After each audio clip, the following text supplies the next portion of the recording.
सांसदों के निलंबन की बात खूब हो रही है, लेकिन इस निलंबन के साथ साथ बात यह भी होनी चाहिए कि आखिर संसद से यह निलंबन हुआ क्यों।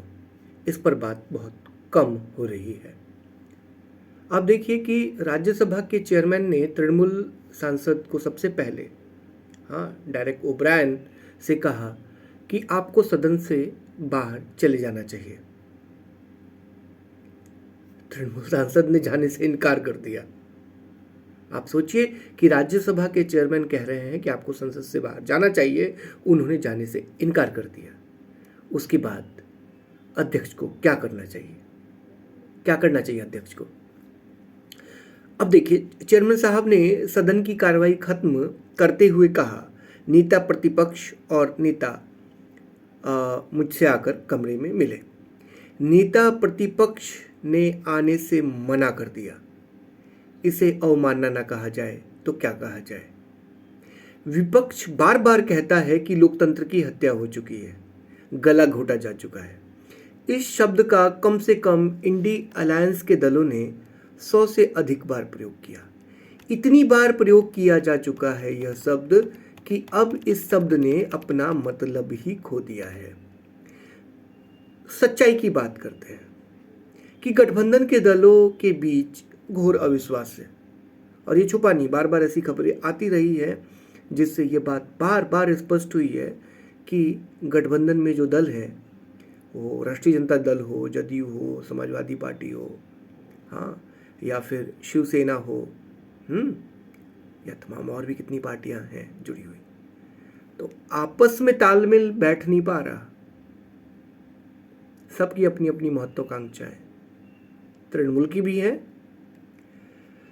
कांग्रेस के जब 3 राज्यों में, जब कर्नाटक वो जीत के आई थी तो कांग्रेस की स्थिति बेहतर हो गई थी, लेकिन 3 राज्यों में हुई करारी हार के बाद इंडिया गठबंधन के अंदर जो तमिलनाडु, बिहार, उत्तर प्रदेश, महाराष्ट्र, पश्चिम बंगाल जैसे प्रदेशों के बड़े बड़े नेता हैं, इसके अंदर जो क्षेत्रीय दल हैं, वो कर्नाटक जीत के बाद तो पीछे चले गए थे। अब उनकी भावनाएं अचानक उछाल मार रही हैं।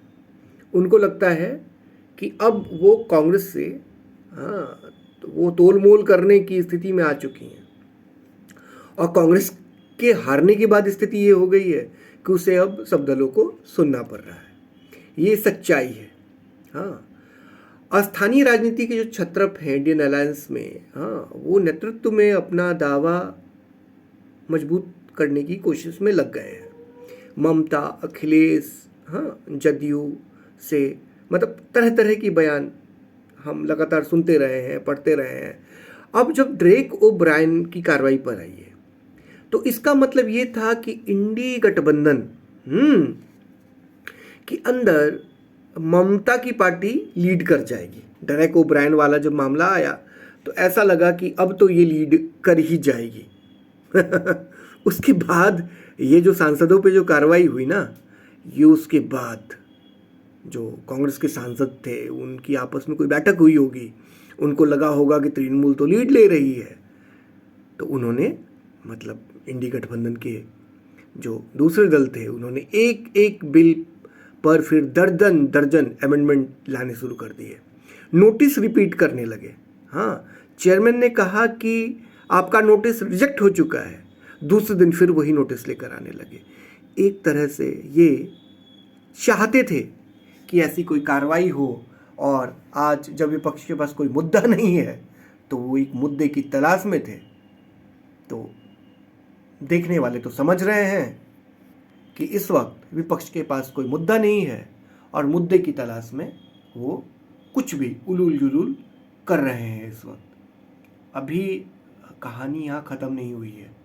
आप देखिए, आने वाले 2-3 महीनों में ये बहुत कुछ करने वाले हैं, और बहुत बड़ा करने वाले हैं। आप चाहे इसे जिस श्रेणी में रखें,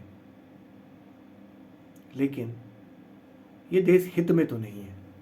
विपक्ष को मुद्दों की लड़ाई लड़नी चाहिए, लड़ने के लिए मुद्दे नहीं बनाने चाहिए। इस वक्त इंडिया अलायंस यही कर रही है।